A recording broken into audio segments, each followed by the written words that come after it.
Jadi sebenarnya gini,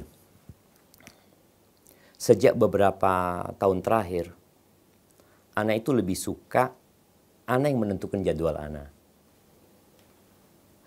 Kalau Ana lagi mau keluar kota gitu ya, Ana lewat Surabaya atau lewat Solo, Ana ngomong, Syuf Ana mau lewat sana nih. Mungkin Ana bisa memberikan manfaat gitu loh. Bikin kajian. Teman-teman Surabaya itu sejak waktu yang lama ngomong, Ustadz kapan Ustadz? Ustadz lama nggak pernah tablik akbar nih. Kita mau masuk Ramadan nih Ustadz. Seperti itu. Subhanallah, Ana ada jadwal ke Ternate di hari Jumat pagi. Akhirnya saya sampaikan ke teman-teman, Ana insya Allah mau ke Surabaya. Fadzalan tuh kalau mau bikin kajian. Akhirnya mereka rapat, bismillah Ustaz, insya Allah kita bikin tablik akbar. Akhirnya, ya sudah. Ketika mereka menyampaikan itu, Ana siap. Gitu loh. Temanya juga sudah dibuat ya. Mereka berkaitan dengan hari akhir ya, hari pembalasan. Ya. Tujuannya ya untuk memberikan semangat teman-teman memasuki bulan Ramadan gitu loh. Dan ketika mereka mengatakan insya Allah tablik akbarnya di masjid Assalam. Ana berpikir insya Allah nggak ada masalah karena udah berulang kali kajian di situ, nggak ada masalah gitu loh. Sudah bismillah.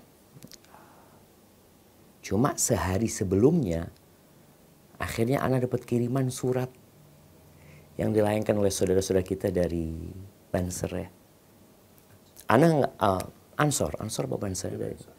Iya. GP Ansor itu Ana dapatnya bukan dari teman-teman panitia malah. Dari salah satu ustadz di Jakarta. Dia kirim ke Ana. Nah, dalam hati Ana, insya Allah mudah-mudahan bisa dikomunikasikan. Insya Allah bisa lanjut. Akhirnya Ana tanya sama teman-teman saudara, gimana? Insya Allah Ustadz, aman Ustadz. Seperti itu. Kata mereka. Tapi sempat malam Jumat itu kita take down ya. Flyer ya. Iya. Sempat Ana mikir, oh kayaknya nggak jadi gitu loh. Sebenarnya kalau nggak jadi pun ya nggak apa-apa. Mau gimana kalau memang nggak bisa dilaksanakan. Cuma kadang-kala teman-teman itu nggak enak ya. Apa Ustadz kita sudah yang minta sama Ustadz ini tuh terus nggak jadi. Bismillah.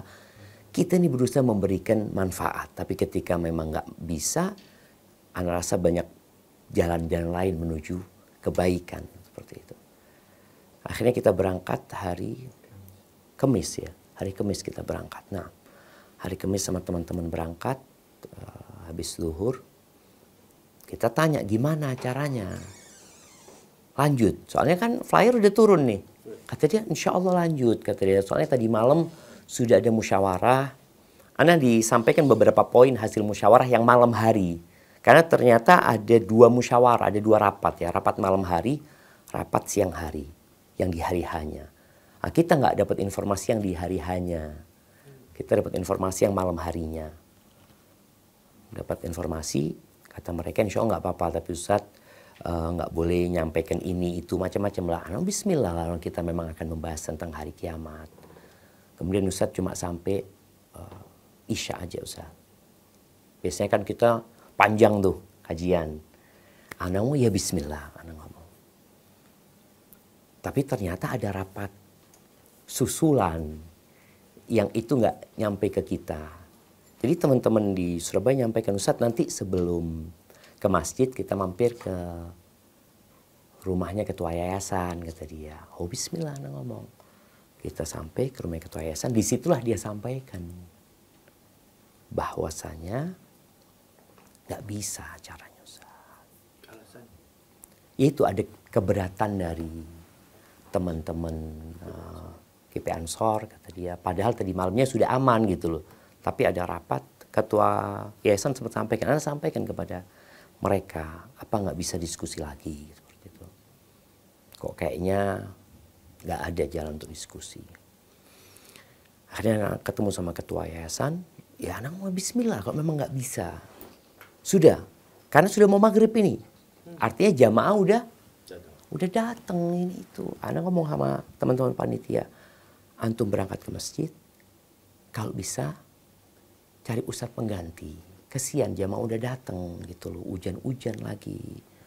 Kalau enggak ya sudah antum sampaikan minta maaf seperti itu. Itu sih. Akhirnya anak ya nggak ke masjid, anak di rumahnya ketua yayasan. Dan itu lagi hujan juga. Akhirnya kita sholat maghrib pun di rumahnya ketua yayasan. Gitu sih ceritanya. Jadi kita taunya rame-rame itu dari medsos, dari kiriman teman-teman, ada keributan, ya Allah. Kok sampai seperti itu? Tapi ya udah takdirnya Allah ya. Padahal kita nggak ingin itu terjadi. Jelas-jelas kita ingin itu ya mengadakan ceramah, dan teman-teman yang datang pun sebenarnya keinginannya untuk mendengarkan kajian ya. Tapi mungkin ada keberatan dari saudara-saudara kita yang akhirnya menyebabkan sesuatu yang tidak diinginkan terjadi. Ana yakinlah semua nggak ingin itu terjadi. Seperti kalau bicara apa yang dikhawatirkan oleh mereka, sebenarnya Ana juga nggak terlalu memahami ya. Kalau mereka menyampaikan ceramah Ana itu provokatif ya. Kemudian di situ ada ujaran kebencian ya. Mungkin di beberapa surat itu ada.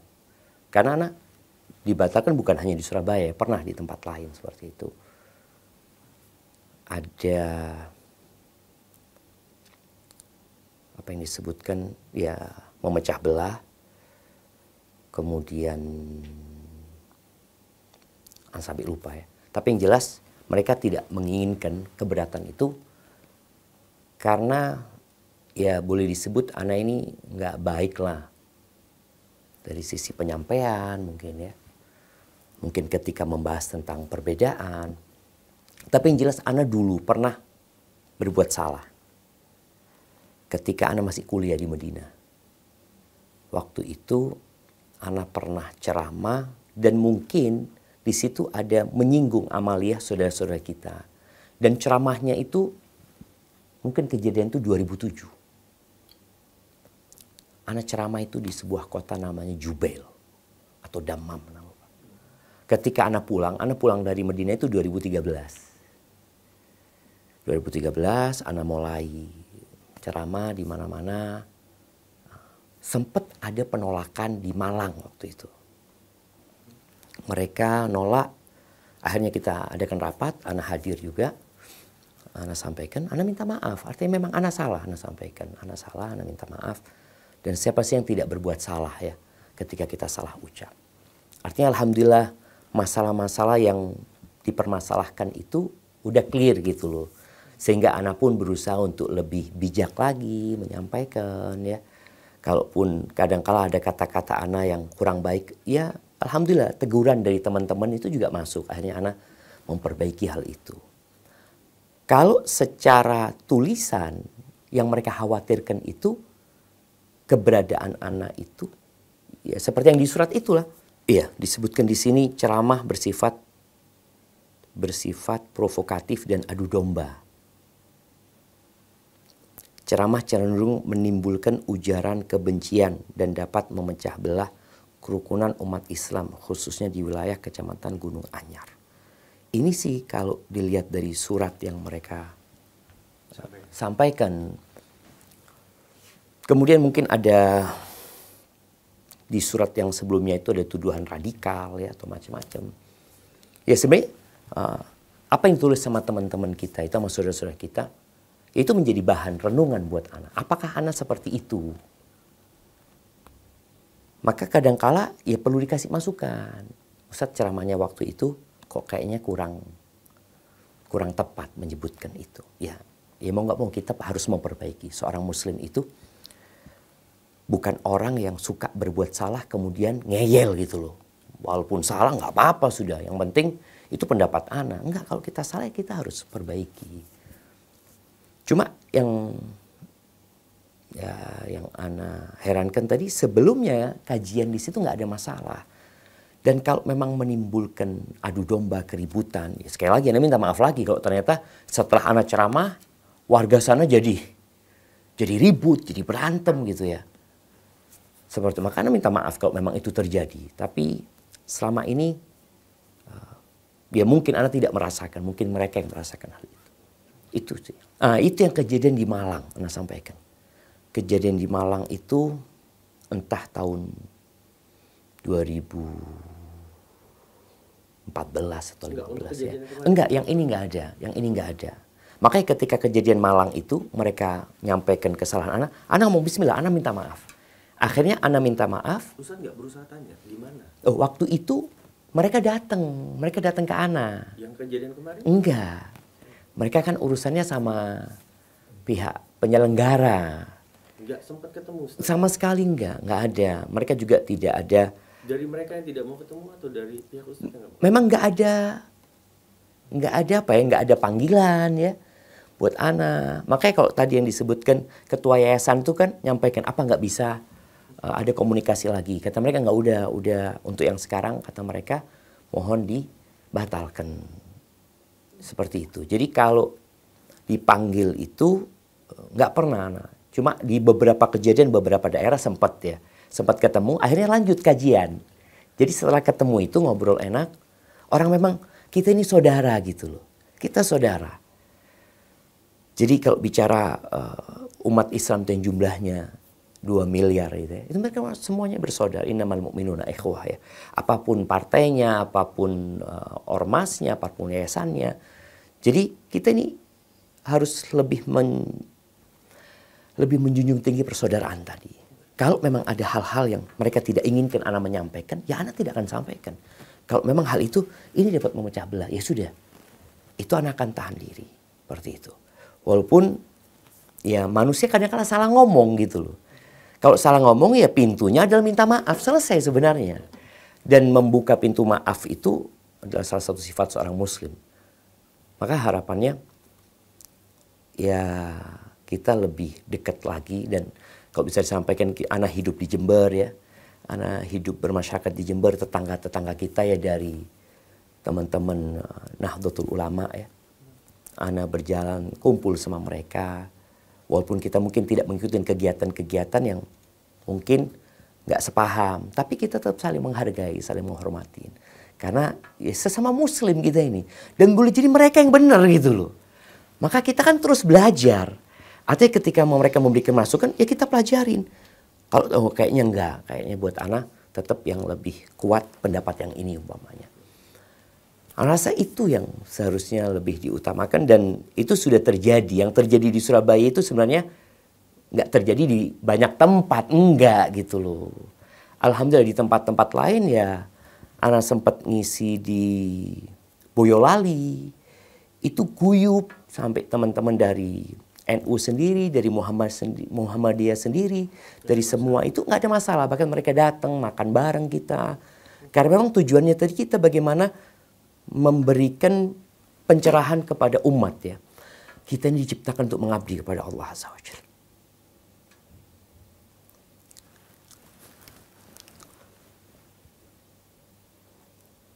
Allah itu mengatakan, Alladzi khalaqal mauta wal hayata. Dialah Allah yang menciptakan kematian dan kehidupan. Apa tujuannya? Liyabluwakum ayyukum ahsanu amala.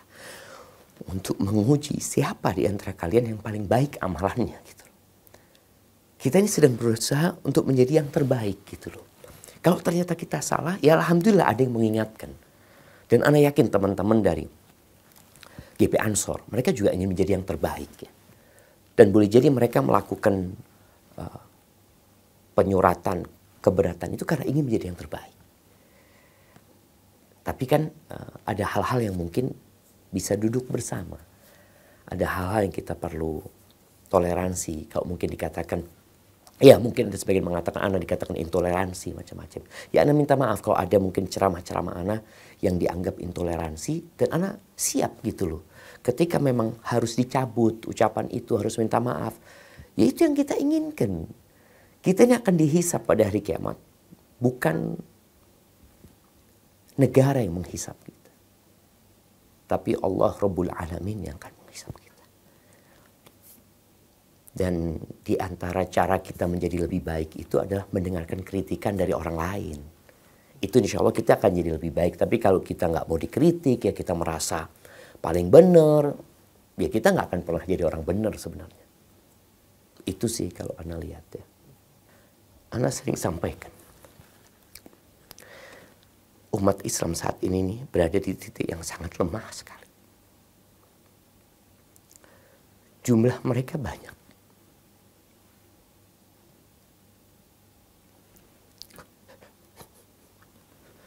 Dua miliar jumlah. Saudara kita di Gaza dibantai. Kita nggak bisa berbuat apa. Kita ribut dengan perkara-perkara yang seharusnya tidak kita ribut. Kalaupun ada perkara-perkara ilmiah yang harus didiskusikan, bisa didiskusikan. Tapi saudara kita di Gaza itu dibantai dan kita hanya melihat. Ya kita mungkin berdoa buat mereka, kita mungkin berbagi dengan mereka, tapi kita membiarkan mereka dibantai gitu loh. Apa penyebabnya? Ya dosa-dosa kita. Rasulullah SAW itu mengingatkan, idza tabaya'tum bil 'ainah. Kalau sistem jual beli kalian itu 'ainah. 'Ainah ini sistem riba yang terselubung. Wa raditum bizara'. Kalian sudah ridho dengan pertanian kalian, perkebunan kalian, dengan jabatan kalian, dengan dunia kalian, wa akhadtum adznabal baqar wa taraktumul jihad, dan kalian meninggalkan jihad di jalan Allah. Apa hukumannya dari Allah? Sallallahu alaikum dzullan. Allah itu akan menimpakan kepada kalian kehinaan. La yanzi'uhu, enggak akan dicabut sama Allah. Hatta tarji'u ila dinikum, sampai kalian kembali kepada agama kalian gitu. Allah enggak akan mencabut itu kehinaan. Bagaimana saudara kita dibantai di tengah-tengah masyarakat muslim. Nggak ada yang bisa berbuat apa-apa. Kita benar-benar hina di sana. Sampai ketika Anda baca ya, bagaimana saudara-saudara kita mau masukkan makanan ke Gaza, nggak bisa, harus izin sama Israel. Lu siapa Israel ini? Kita umat 2 miliar. Sedangkan kita ketika ceramah, ya, ketika Anda menyampaikan ceramah, tujuannya mengajak orang kembali kepada agamanya. Kita itu tujuannya. Kalau bicara apa tujuan lain? Gak ada sebenarnya. Dan harapan kita memang kita bareng-bareng nih. Bersama semua ormas yang ada, bersama semua yayasan yang ada, semua ustadz yang ada. Bagaimana mengajak umat itu kembali kepada agamanya. Tapi ketika umpamanya ceramah gak bisa, sedangkan kita tujuannya tadi mengajak umat kembali kepada agama Allah, ya ada kesedihan gitu. Tapi ya mau gimana lagi, kadang-kala persaudaraan tadi anak harap itu lebih penting ya. Daripada kita harus ribut, apalagi kalau terjadi baku hantam di antara saudaranya. Siapa yang ketawa? Siapa yang gembira gitu. Kita dalam posisi yang seharusnya ya bergandengan tangan dalam perbedaan yang ada. Selama perbedaan itu bisa ditoleransi ya. Tapi bukan berarti kita tidak saling mengingatkan.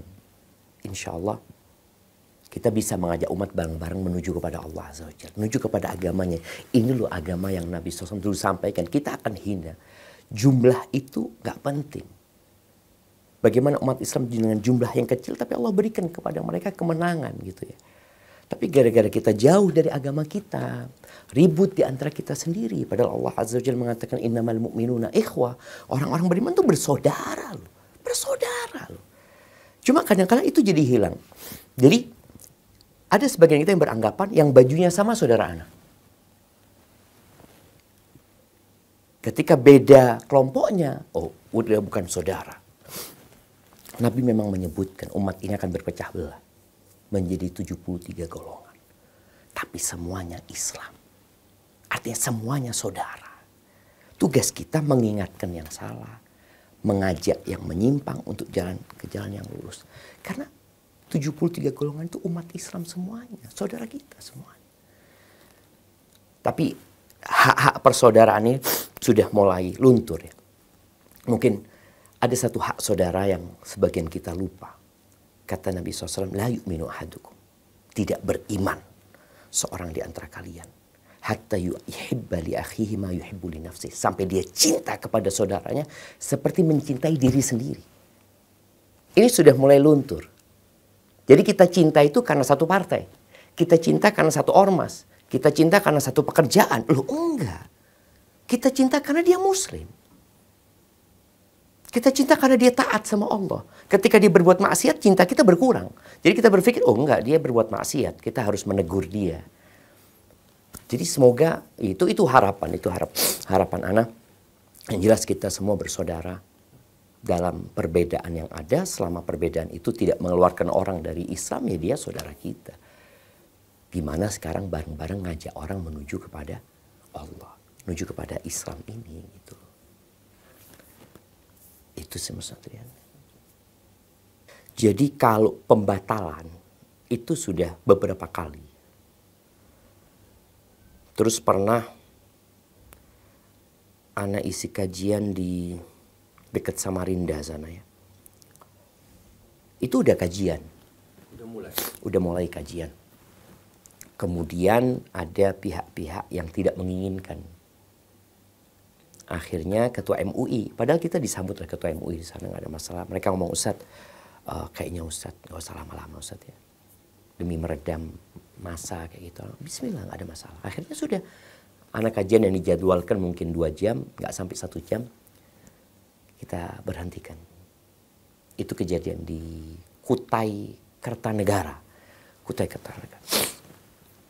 Kejadian juga pernah di Madura. Kejadian Madura itu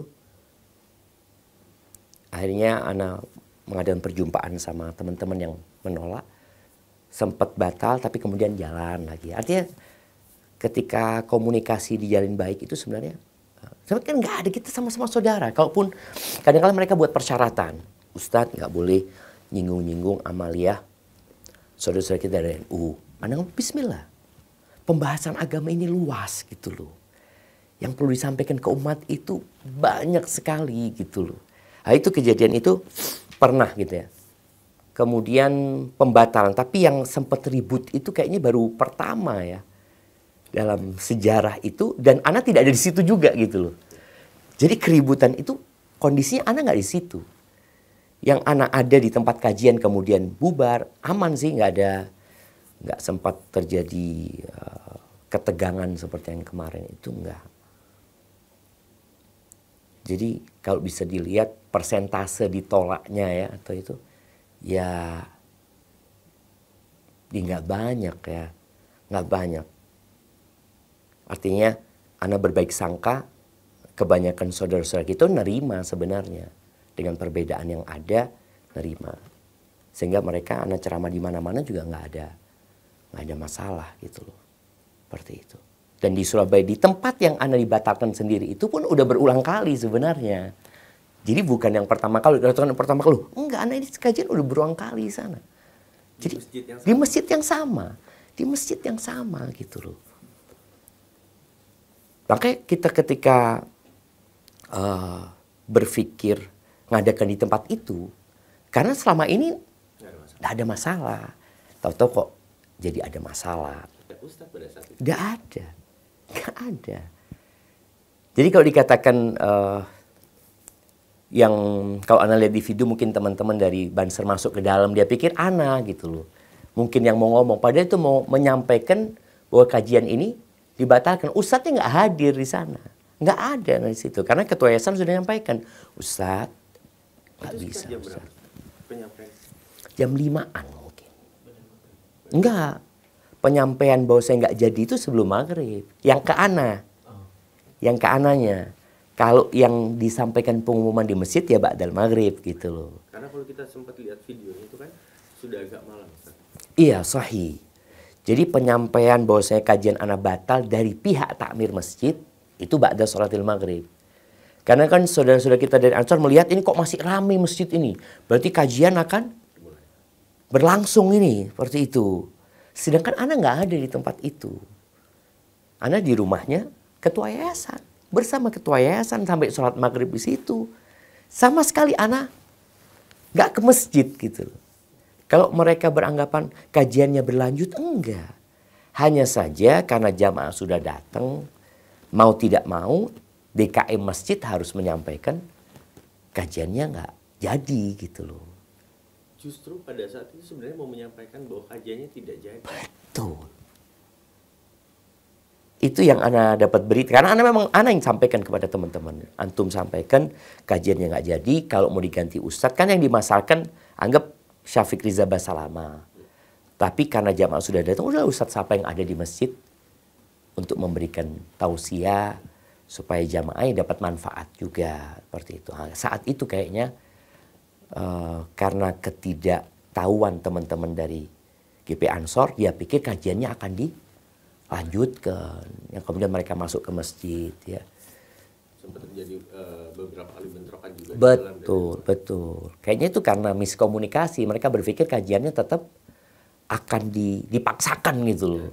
Padahal ketua yayasan udah enggak dia. Dan Ustadz pun saat itu menerima ya? Ya Allah, kita ini apa ya? Tadi menjaga kebersamaan, menjaga persaudaraan. Itu lebih penting daripada anak harus ceramah tapi ribut. Apa tujuannya akhirnya? Padahal kita tujuannya mendidik umat untuk menjadi insan yang lebih baik ya. Dan bayangin ya, ketika ribut di masjid itu sama-sama saudara ribut. Sama-sama muslim. Jadi kalau mungkin yang di sana teriak Allahu Akbar, di sini teriaknya sama juga Allahu Akbar. Loh memang saduluran gitu kan. Ini saduluran semuanya. Maka anak berpikir bismillah, kalau memang keberadaan anak menjadi polemik, ya anak nggak datang sudah. Itu sih yang ada dalam pikiran anak. Gitu maksudnya. Sebenarnya anak ini sangat senang sekali kalau mereka manggil anak. Tapi nggak pernah ada panggilan itu. Yang ada mereka membatalkan kajian kepada penyelenggara. Penyelenggaranya yang mendapatkan surat itu. Kalau suratnya ke Ana, di Jember ini alhamdulillah kita pernah ngadakan pertemuan dengan waktu itu di mediasi sama MUI sama Kapolres. Kita bertemu dengan semua unsur NU yang ada di Jember ya. Ya alhamdulillah, artinya perbedaan itu ada, nggak bisa dinafikan. Perbedaan itu ada. Tapi ketika kita kumpul, maka yang harus lebih ditonjolkan itu ya persaudaraan kita sesama muslim gitu loh. Dan alhamdulillah bisa disebut STDI kita punya kampus di sini ya. Alhamdulillah sejak tahun 2007 ya. 2010 dapat izin sampai sekarang pun diterima di masyarakat. Yang mungkin awal-awal mereka nggak paham ya. Dilihat jenggotan ini aliran apa ya. Kan mereka takut ketika melihat yang tidak biasa mereka melihat. Sampai anak pernah khutbah nikah di Jember ini. Ketika khutbah nikah, saudaranya apa? Sahabatnya ayah menikahkan anaknya, selesai ngomong dia sama ayah anak, Riz kata dia. Tadi orang-orang ketika ngelihat anaknya yang ceramah, loh ini teroris tekondi. Jadi ada yang memframing ke sana sehingga orang yang nggak paham kan jadi benci. Padahal ini saudaramu sebenarnya. Tapi karena dianggap dia itu memiliki pemahaman yang menyimpang, dikatakan kalau sholat masjidnya dicuci. Ada isu-isu yang beredar yang sebenarnya tidak benar gitu loh. Ketika dikonfirmasi, ya sebenarnya nggak ada masalah. Dan alhamdulillah sekarang masyarakat di sekitar kampus kita, di sekitar perumahan kita juga mereka nggak ada masalah kita sholat di masjid mereka, ya, bermakmum dengan imam mereka, kayak gitu. Jadi kalau bicara dipanggil sih belum pernah. Sekali dipanggil yang Anda sampaikan dulu di Kapolres atau di Polres Madura itu terjadi diskusi, tapi akhirnya kajian pun lanjut gitu loh, lanjut. Kalau yang kejadian kemarin, Ustadz ada keinginan nggak untuk bertemu pihak-pihak yang kalau bicara keinginan itu kalau gimana ya, kita kan di Jember.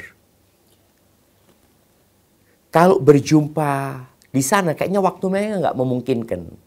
Akhirnya teman penyelenggara ngomong satu saat kita akan bertemu sama mereka. Anak bismillah, anak ngomong ketemu sama mereka. Keberatan mereka di mana? Ya sudah, anak akan ikutin gitu loh. Artinya yang jelas mereka mungkin punya catatan. Ada Syafiq Rizal Basalama punya track record macam-macam ya. Enggak apa-apa kalau memang ada yang salah anak akan perbaiki. Kalau ada yang tadi ujaran kebencian yang memang harus anak tarik dan harus minta maaf ya anak akan lakukan. Lalu kita manusia ini tempatnya salah. Cuma itu nggak terjadi. Artinya kalau mereka memanggil pas anak ada di Surabaya, anak nggak ada masalah untuk untuk berjumpa Karena sebenarnya. waktu aja. Karena waktu dan tempat. Karena tadi Ana dari Senin sampai Kamis ya full ngajar di kampus ya. Kemudian berangkatnya setelah ngajar gitu loh. Kalau mau teman-teman nyampaikan Ustadz harus datang ketemu sama mereka. Loh bismillah. Karena sekali lagi untuk kebaikan umat. Bukan urusan pribadi Ana, enggak lah. Ana rasa nggak ada masalah ketika mereka memanggil, kemudian mereka mau memberikan pembinaan. Anggap Ana ini Ustadz yang harus dibina. Ya harus dibina. Fatul, kita diperbaiki gitu loh. Tapi kalau masalahnya karena memang adanya perbedaan, kemudian kita harus saling membenci, Ana rasa enggak lah, kita harus saling mencintai. Jadi sebenarnya kembali kepada apa sih definisi dari radikal, teroris, umpamanya. Yang mereka, kalau HTI mungkin jelas ya, sebuah ormas yang mungkin di Indonesia sudah dilarang. Yang jelas Ana tidak ada hubungan apa-apa dengan HTI dan juga bukan mantan HTI. Kan mungkin ada orang yang dulu sempat jadi HTI kemudian dia keluar. Enggak, jadi nggak ada hubungan apa-apa dengan HTI. Kalau bicara radikal dan teroris, mungkin gara-gara framing yang diberikan kepada jenggot dan cingkrang. Jadi pokoknya jenggotan, cingkrang, dan ketika Ana pulang dari pondok dulu, Ana pulang jenggot, sholat di masjid. Orang tua Ana takut, khawatir. Syafiq ikut aliran apa gitu loh. Karena sebelumnya nggak kayak gitu. Kita pulang dari pesantren ya biasa, sholat di rumah, seperti itu. Ya jenggot dipotong gitu ya. Tapi suatu saat, loh, kok jenggotnya dibiarkan? Sampai ada ancaman dari beberapa kerabat, nanti kalau tidur mau dipotong, ya seperti itu. Gara-gara memang pikiran mereka, Muslim itu kalau sudah menjalankan sunnah Nabi SAW, kalau sholat di masjid, bahaya. Pikir mereka nanti akan jadi teroris atau dari teroris itu sendiri. Sebenarnya karena itu, karena wallahu a'lam adanya pemahaman yang kurang tepat di masyarakat. Dan ketika Ana membaca, kenapa orang jadi radikal? Ini analisa dari orang-orang barat. Salah satunya itu karena belajar agama terlalu dalam. Ana ngomong subhanallah. Akhirnya orang jadi takut belajar agama. Karena takut jadi radikal. Padahal yang jadi radikal dan teroris itu biasanya yang belajar agama sepotong-potong. Kalau utuh, Islam itu agama rahmatan lil alamin. Makanya sempat bikin video ketika terjadi bom di Jakarta ya. Ada beberapa video yang berkaitan dengan bantahan buat teroris gitu loh ya. Artinya di Al-Quran memang ada perintah untuk membunuh. Ada perintah itu. Karena Al-Quran ini pedoman hidup. Dalam Al-Quran disebutkan bagaimana kode etik peperangan. Di Quran.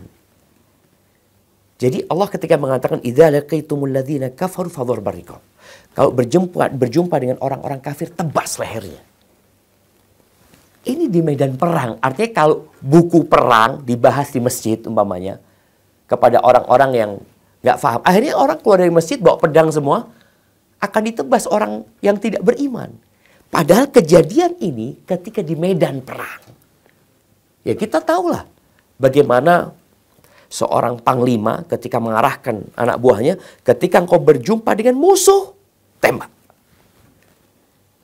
Nah, ini dalam Al-Quran ada, tapi di medan perang. Nah, itu yang perlu kita jelaskan kepada umat. Orang kalau belajar agama sepotong-potong, jadi akan jadi radikal, akan jadi teroris. Tapi ketika belajar secara lengkap, dia akan jadi rahmatan lil alamin. Yakin. Karena dia akan menjadi pengikut Rasulullah SAW. Gitu, itu sih karena masyarakat memandang itu. Tapi lama-kelamaan ya ketika kita itu berupaya untuk dekat dengan masyarakat, menjalankan tadi cinta kepada masyarakat ya, mengucapkan salam kepada mereka, datang sama mereka, mereka jadi tahu, oh nggak seperti yang dituduhkan. Jadi itu akhirnya tuduhan. Karena masyarakat sendiri akhirnya bisa menilai yang seperti itu. Tapi kita harus sabar. Di antara, Ana sering sampaikan juga ke teman-teman yang ngaji, antum itu kalau sudah belajar agama, tolong akhlaknya lebih baik. Karena di antara tanda-tanda teroris itu katanya, rumahnya ngontrak tertutup. Jadi dia kurang bermasyarakat. Kalau antum nanti, kan rata-rata mahasiswa ngontrak di sini. Ketika antum di rumah aja, nggak bermasyarakat, oh ini kayaknya bakal jadi teroris. Seorang muslim itu bermasyarakat. Jadi dia harus, kalau dia nggak mampu berdakwah dengan lisannya, ya dengan akhlak dan perilakunya. Tetap dia punya kewajiban itu. Ya kalau Anda lihat ada dakwah online, ada dakwah offline mungkin ya seperti itu. Ya muslim itu nggak boleh berhenti di satu pintu. Pintu surga itu ada 8. Ketika satu pintu kau nggak mampu masuk lewat sana, masih sisa 7 pintu. Tapi kalau kau bisa masuk dari 8 pintu itu semuanya, ya kenapa tidak? Kalau bicara setelah kita dilarang di Surabaya, apakah Ana berpikir untuk dakwanya YouTube aja gitu lah. Insya Allah besok pagi Ana ada kajian di Surabaya. Pagi, habis subuh, kemudian jam 9, kemudian sore, kemudian ba'da, semuanya offline gitu lah. Karena Ana yakin, sebenarnya saudara-saudara kita itu nerima kita, nggak ada masalah. Karena mereka saudara. Kalaupun ada yang tidak suka, wajar lah. Karena kita nggak mungkin bisa membuat semua orang suka sama kita. Nggak mungkin. Nabi aja alaihissalatu wassalam dilemparin batu. Dilemparin batu Nabi SAW. Diusir dari kotanya. Dari Mekah. Dari kota yang paling dicintai diusir. Tapi apakah beliau berhenti? Ya enggak. Tadi bumi Allah ini luas gitu loh. Kalaupun mungkin kita di tempat ini nggak diterima ya. Mungkin di tempat lain ada yang menerima kita. Jadi ya Ana tetap semangat ya. Dan tetap semangat untuk berdakwah secara offline. Karena rasanya beda. Offline sama online, kalau orang nonton itu nggak dapat tuh rasa kumpulnya umat Islam di sana ya. Berjumpanya mereka dengan saudara-saudara mereka di masjid. Itu nggak dapat kalau online. Tapi ketika offline mereka dapat itu. Artinya Ana tetap ingin berusaha memberikan manfaat. Dan sekali lagi tadi kalaupun ada yang menolak, tapi juga ada yang menerima. Dan kepada yang menolak, Anda minta maaf tentunya. Boleh jadi tadi memang Anda salah gitu. Cuma ada orang yang nggak merasa bersalah. Boleh jadi karena salah, tapi yang jelas kita nggak boleh berhenti berdakwah. Kita lanjutkan dakwah ini. Dan kalau bicara di Surabaya, Masya Allah, masyarakat Surabaya banyak sekali umat Islam di situ. Dan mereka dari berbagai macam kelompok, dari berbagai macam ormas. Dan Ana rasa mereka welcome dengan dakwah ini, dengan dakwah Islam ini. Kalaupun ada kesalahan ya Ana harus introspeksi diri. Yang membunuh 100 orang saja masih diterima sama Allah Azza wa Jalla. Jadi sekotor apapun kita, ya kita yang harus membersihkan diri. Allah itu maha menerima taubat. Tapi manusia itu bakhil. Jadi bedanya manusia, ya manusia memang ya, sama Allah. Allah itu Tuhan, Allah itu pencipta. Kita berbuat salah sama Allah pagi ini. Siang nanti ulangin. Besok kita ulangin. Bulan ini full dosa kita lakukan. Terus kita datang sama Allah, ya Allah aku minta maaf ya Allah. Apa kata Allah? Aku maafkan engkau. Besok kita berbuat dosa lagi, kita, ya Allah aku minta maaf ya Allah. Aku maafkan engkau. Kita ngulangin dosa lagi. Kemudian kita, ya Allah aku minta maaf ya Allah. Kata Allah SWT, "Falyaf'al ma syaa." Engkau berbuat apa saja silakan. Asal engkau minta maaf sama aku, kata Allah. Minta ampun sama aku. Tapi kalau manusia kadang-kadang kita berbuat salah sekali. Mungkin masih kayak antum lah. Mungkin ada kawan yang berbuat salah sama antum. Antum mana? Ya, satu ya. Satu. Berbuat dua aku maafkan. 3 kali nggak mau kenal lagi. Itu sifat manusia seperti itu. Dia tidak mau memaafkan, sulit memaafkan. Tapi kalau orang-orang beriman adalah orang yang pemaaf. Makanya pemaaf itu tingkatnya tinggi sekali. Jadi kalau dikatakan tadi, apakah Ana ya ngajar aja? Ya tetap Ana akan ngajar. Kita perlu regenerasi. Oh bukan regenerasi, perlu kaderisasi. Mereka akan melanjutkan dakwah Ana. Kalau ana dakwah di masjid, ya mungkin mereka hanya akan menyampaikan ke keluarganya. Tapi ada manfaatnya di situ. Kalau ngajar di kelas, ana lihat mahasiswa lulusan STD ini, ana seneng banget ya. Ketika berjumpa sama mereka di pedalaman Papua, ketemu sama mereka di pedalaman Kalimantan. Nah, ini proyek ini tetap jalan gitu. Tapi ada proyek lain yang tadi bagaimana memahamkan umat ini sehingga mereka bisa berdakwah kepada keluarganya. Ya, ana tetap harus hadir. Kalau dikatakan nama ana kotor, ya ana akan bersih-bersih untuk jadi lebih baik. Karena tidak ada amalan yang lebih baik daripada menyampaikan agama Allah. Nggak ada. Ini profesinya para nabi. Allah Azza wa Jalla mengatakan, "Waman ahsanu qawlan mimman da'a ila Allah." Apakah ada orang yang lebih baik daripada orang yang mengajak kepada Allah Subhanahu wa taala? Wa amila salih, dia beramal soleh. Artinya dia ngajak, bukan dia ingkari, bukan dia selisih, tapi dia juga beramal dengan apa yang dia ajak gitu. Wa qala innani minal muslimin. Lalu dia mengaku adalah orang-orang Islam. Ini profesi yang mulia. Dan Anda sampaikan kepada teman-teman, semua punya kewajiban menyampaikan agama Allah. Bukan cuma ustadz ya, bukan. Setiap pribadi muslim itu punya kewajiban menyampaikan agama Allah. Balighu anni walau ayat. Sampaikan dari aku walaupun satu ayat gitu. Harapan Anda ketika Anda ada di masjid, umpamanya yang hadir ada 10 orang. Anda sampaikan kepada 10 orang ini. Setiap orang pulang ke rumahnya ngasih tahu istrinya, ngasih tahu anaknya, ngasih tahu keluarganya. Ya Allah, ini jadi pahala buat kita. Dan kembali kepada yang tadi disampaikan. Kita ini hidup untuk mengabdi kepada Allah dan untuk menjadi yang terbaik. Gitu sih. Ya tetap anak akan berusaha untuk memperbaiki diri kalau memang anak punya banyak kesalahan. Ya. Kita ini hamba Allah. Antum juga hamba Allah. Teman-teman kita di Banser hamba Allah. Polisi hamba Allah. Presiden pun hamba Allah. Bagaimana sekarang karena kita hamba, kita budak, kita abdinya Tuhan. Bagaimana Tuhan itu ridho sama kita. Maka kalau dikatakan Anda jadi berhenti berdakwah, ya enggak lah. Nabi SAW dilemparin batu di Taif. Ini subhanallah, kita harus belajar dari Nabi Muhammad SAW. Nabi dilemparin batu di Taif. Pulang dari Taif, datang malaikat Jibril bersama malaikat penjaga gunung. Insya Allah semua pernah dengar ceritanya. Malaikat penjaga gunung menawarkan. Udah disakitin Nabi SAW. In syi'ta an utbiqa alaihimul akhsyabin. Kalau engkau mau, 2 gunung ini aku timpakan kepada penduduk Mekah yang ngusir engkau atau kepada penduduk Taif. Apa kata Nabi SAW?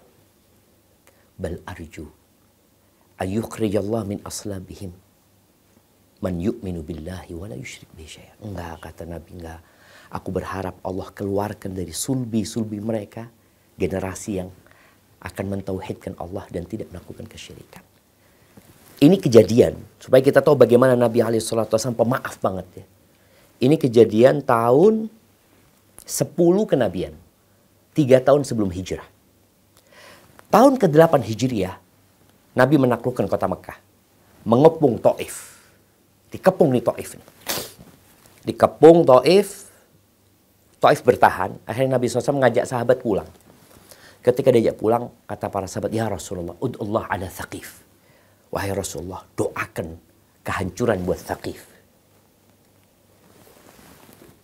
Bayangkan 13 tahun yang lalu Nabi, 11 tahun yang lalu Nabi SAW dilemparin batu. Sekarang sahabat sebagian meninggal di Taif itu. Apa kata Nabi SAW? Allahumma hdi Thaqif wa'tini bihim. Ya Allah, berikan hidayah kepada Thaqif, kabilah yang ada di Taif itu, dan datangkan mereka. Nggak berubah gitu. Kita kan kadang sakit hati kan, udah dikasih tahu ini. Nabi SAW tetap mendoakan kebaikan. Nah, ini yang seharusnya ada di setiap muslim ya. Siapapun yang menyakitin, ya kalau Ana juga menyakitin saudara-saudara Ana, ya doakan Ana supaya Ana dapat hidayah. Doakan Ana supaya bisa lebih baik ya. Karena sekali lagi, nggak beriman sampai kita mencintai saudara kita seperti kita mencintai diri kita sendiri. Harapan Ana kepada setiap muslim, setiap yayasan Islam, setiap ormas Islam ya. Jadi harapan kepada pribadi dan kepada lembaga untuk senantiasa bermuhasabah tentang niat kenapa mereka mendirikan yayasan-yayasan ini. Ormas-ormas ini. Jangan sampai ormas-ormas yang ada, yayasan, kelompok yang ada mengkotak-kotakkan kita. Kita punya payung besar yang namanya Islam. Dalam madhab pun kita tahu ada madhab Hanafi, ada madhab Maliki, ada madhab Syafi'i, ada madhab Hambali. Perbedaan ini jangan sampai membuat kita bertikai. Karena yang ada kita akan lemah. Kita akan dimangsa oleh musuh-musuh. Dan kalau memang suatu saat kalau mungkin ada yang menolak kehadiran ana, mohon ana dipanggil untuk dibina, untuk dikasih tahu. Kalau ternyata ada memang hal-hal yang harus ana perbaiki, ana akan perbaiki. Tapi kalau ternyata ada perkara-perkara yang memang ada ruang untuk beda pendapat, disinilah kita saling menghormati, saling menghargai. Jadi jangan sampai Islamnya ini rusak gara-gara masalah-masalah yang memang ada ruang untuk berbeda pendapat. Kalau ternyata ada hal-hal yang mungkin ana merasa itu benar, tapi buat teman-teman salah, ya mungkin bisa diskusi ilmiah. Sehingga kita dapat tuh. Kalau sampai akhirnya memang nggak ketemu semua dengan pendapatnya masing-masing, ya sudah kita saling menghargai. Dan bicara, menegur, mengkritik. Ana rasa kita nggak akan sempurna. Kita akan tetap dalam keributan dan kerugian. Sampai watawasau bil haq, watawasau bis sabr. Saling mewasiatkan dalam kebenaran. Dan saling mewasiatkan untuk sabar. Jadi teman-teman pun ya harus sabar ketika memang kajian itu harus dibatalkan karena ada yang keberatan. Ya sudah sabar gitu loh. Dan buat teman-teman yang mungkin keberatan ya tadi bisa memanggil ya, bisa memberikan arahan. Yang jelas niat kita perbaikin. Tujuan kita adalah mengabdi kepada Allah Azza wa Jalla. Dan setan insya Allah sulit untuk mengadu domba umat Islam. Satu pesan terakhir ya. Nabi SAW pernah mengatakan, Inna syaitan qad aisa an ya'budahul musallun fi jaziratil Arab. Syaitan itu sudah putus asa untuk dapat disembah lagi di Jazirah Arab. Ketika Islam sudah muncul ya. Bangsa Arab sudah menjadi Islam pada waktu itu. Syaitan itu putus asa untuk dapat disembah lagi di Jazirah Arab. Tapi apa yang dilakukan syaitan? Walakin fit tahrish bainahum. Tapi syaitan terus semangat untuk mengadu domba di antara mereka. Maka semoga ini di bulan Sya'ban ya, bulan diangkatnya amalan, dua orang yang nggak diampuni, orang yang ribut sama saudaranya dan orang musyrik. Maka insya Allah mudah-mudahan jadi momentum kejadian di Surabaya itu jadi momentum kita untuk ya menjadi lebih dekat lagi sama saudara kita, lebih saling memahami dan saling mendoakan, Kalau benar cinta kita sama saudara kita akan doakan dia. Ya Allah berikan hidayah kepada fulan ya Allah. Barakallahu fikum. Allahumma amin. Allahumma amin. Ya harapan kita memang ya udah cukup lah. Dan ya kita perlu duduk bareng lagi insya Allah sama saudara kita. Mudah menjadi kejadian terakhir dan semoga yang kemarin itu menjadi pelajaran buat yang pro dan kontra. Karena Ana lihat di medsos pun ribut ya ini seperti itu. Harapan Ana semua kalau melihat saudaranya salah ya perbaikin dengan kata-kata yang baik. Kadang kalian lihat komentar-komentar yang nggak pantas seorang muslim mengucapkannya. Saudaramu salah, yang kau kasih nasihat. Nggak mau, tugasmu cuma menyampaikan. Engkau doakan dia. Kita nggak bisa memaksakan kepada saudara kita. Tapi yang jelas kita bisa memaksa kepada diri kita untuk bertutur kata yang baik. Semua yang ditulis, semua yang diucapkan, dicatat. Dan kita akan ditanya pada hari kiamat. Barakallahu fiikum. Assalamualaikum. Waalaikumsalam warahmatullahi wabarakatuh.